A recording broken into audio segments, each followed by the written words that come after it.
Sanand GIDC પોલીસની મોટી કાર્યવાહી સાણંદમાંથી પ્રોહિબિશનના ધંધા સામે પોલીસની મોટી કાર્યવાહી સામે આવી છે। સાણંદ વિરમગામ હાઈવે પર વીરપુર પટિયા નજીકથી વિદેશી દારૂ ભરેલ કન્ટેનર ઝડપાયું છે। પોલીસે કુલ 32,392 જેટલી IMFL બોટલો જપ્ત કરી છે। સાણંદ જીઆઈડીસી પોલીસ સ્ટેશનની ટીમે વીરપુર પટિયા નજીક કાર્યવાહી કરી હતી।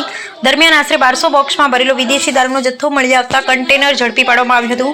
પોલીસે કુલ 32,392 IMFL બોટલો જપ્ત કરી છે, જેની કિંમત આશરે ₹1,11,00,000 હોવાનું સામે આવી છે। દારૂના જથ્થા ઉપરાંત ટ્રક અને કન્ટેનર, મોબાઈલ ફોન અને રોકડ સહિત કુલ ₹1,36,19,688નો મુદ્દામાલ જપ્ત કરવામાં આવ્યો છે।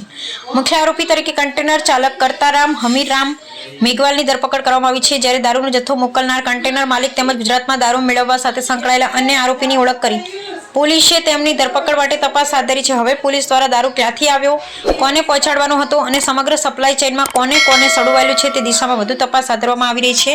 કેમેરામેન રબ્બાની મલિક સાથે Fazal Khan Pathan, crime patrolling news, Sanand, Ahmedabad.